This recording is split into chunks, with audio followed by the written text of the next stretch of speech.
Hi friends, this is Syed. Welcome to my channel. ఈరోజు మనం చూసుకున్నట్టయితే ₹1 1957 నోట్ గురించి మాట్లాడుతున్నాము. ఈ నోట్ వచ్చేసి మనకు రిజర్వ్ బ్యాంక్ ఆఫ్ ఇండియా ఈ నోట్ని మనకు ఇష్యూ చేశారు. సో ఈ నోట్ గురించి మనం మాట్లాడుకున్నట్టయితే ఈ నోట్ వచ్చేసి మనకు రెక్టాంగిల్ షేప్లో ఉంటుంది. సో అలాగే మనము ఈ కాయిన్ వచ్చేసి 1957 నుంచి 1970 వరకు, అంటే 1957 నుంచి 1970 వరకు ఈ నోట్ అనేది చెల్లుబాటులో ఉండేది. 1970 తర్వాత ఈ నోట్ అనేది రద్దు చేశారు. సో అదేవిధంగా మనకు ఈ నోటు మనం చూసుకున్నట్టయితే ఫ్రంట్ సైడ్ వచ్చేసి మనకు గవర్నమెంట్ ఆఫ్ ఇండియా అని, దాని క్రింద వచ్చేసి ₹1 హిందీలో ఏక్ రూపాయ అని ఉంటుంది. సో మనకు అలాగే రైట్ సైడ్లో చూసుకున్నట్టయితే మనకు 3 సింహాల సింబల్ వచ్చి కాయిన్ షేప్లో ఉంటుంది. ఒక సైడ్ వచ్చేసి భారత్ అండ్ ఇంకొక సైడ్ వచ్చేసి ఇండియా అని. సో అలాగే దాని కింద వచ్చేసి మనకు ఒక బి లెటర్ అనేది కొద్దిగా బోల్డ్గా పెద్దగా కనబడుతుంది. సో దాని లెఫ్ట్లో వచ్చేసి ఇదంతా మనకు ఒక సీరియల్ నెంబర్.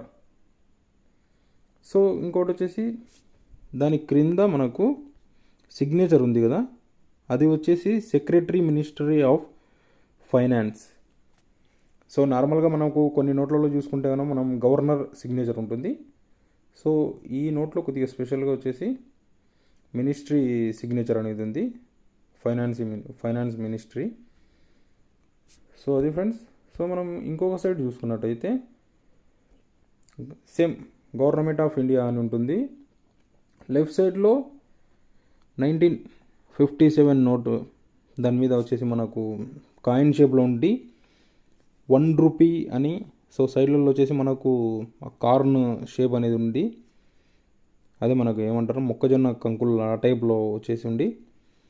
సో ₹1 అని సింబల్ వచ్చేసి 1957 అని ఉంటుంది. సో మనకు దాని క్రింద చూసుకున్నట్టయితే ₹1 కింద చూసుకున్నట్టయితే ఇంగ్లీష్లో ₹1 అని ఉంది. సో మధ్యలో మన ఇండియాలో ఉండే 7 లాంగ్వేజ్లు, అంటే అందులో వచ్చేసి కొన్ని 7 లాంగ్వేజ్లు వచ్చేసి ఇందులో ప్రింట్ చేశారు. సో మనకు రైట్ సైడ్లో చూసుకున్నట్టయితే వైట్ కలర్ విండో కనబడుతూ ఉంటుంది. సో అది ఫ్రెండ్స్. సో మనం దీని వాల్యూ చూసుకున్నట్టయితే దీని వాల్యూ కొద్దిగా రేర్ నోటు, ప్లస్ వచ్చేసి కొన్ని ఇప్పుడు అవైలబుల్లో లేవు కాబట్టి మ్యాక్సిమం ఎవరి దగ్గర ఉన్నా కానీ అవి చినిగిపోయి ఉంటాయి. కాబట్టి ఇది గుడ్ కండిషన్లో ఉందంటే కనుక మనకు 4,000 నుంచి 5,000 వరకు ఈ కాయిన్ అనేది మనం సేల్ చేసుకోవచ్చు, ప్లస్ పర్చేజ్ చేసుకోవచ్చు. నేను కొద్ది రోజులు వెళ్ళాక నేను కొద్దిగా మీకు చెప్తాను నేను, అంటే దీన్ని ఎలా సేల్ చేసుకోవాలి, ఒకవేళ కనుక మీరే పర్చేజ్ చేయాలంటే కనుక ఎలా పర్చేజ్ చేయాలి. మీకు కొందరు వచ్చేసి ఇంత ప్రైస్ వచ్చేసి అఫోర్డ్ చేయలేరు కదా. సో అటువంటి వాళ్ళకి వచ్చేసి మనము ఖచ్చితంగా తక్కువ రేట్లో అవైలబుల్గా వచ్చే విధంగా నేను చేస్తాను. సో ప్లీజ్ వెయిట్ చేయండి. ఒకవేళ మీకు ఇలాంటి అప్డేట్ కావాలంటే కనుక మీరు ఖచ్చితంగా సబ్స్క్రైబ్ చేసుకొని పెట్టుకోండి. సో నేను నెక్స్ట్ మీకు ఏమైనా అప్డేట్ పెడితే కనుక తెలుస్తూ ఉంటుంది. సో ఈ వీడియో ఇంతవరకు ఇదే గైస్. ఐ హోప్ మీకు ఈ వీడియో నచ్చింది అనుకున్నాను. ఈ వీడియో నచ్చిందంటే please like, share, subscribe. Thank you for watching.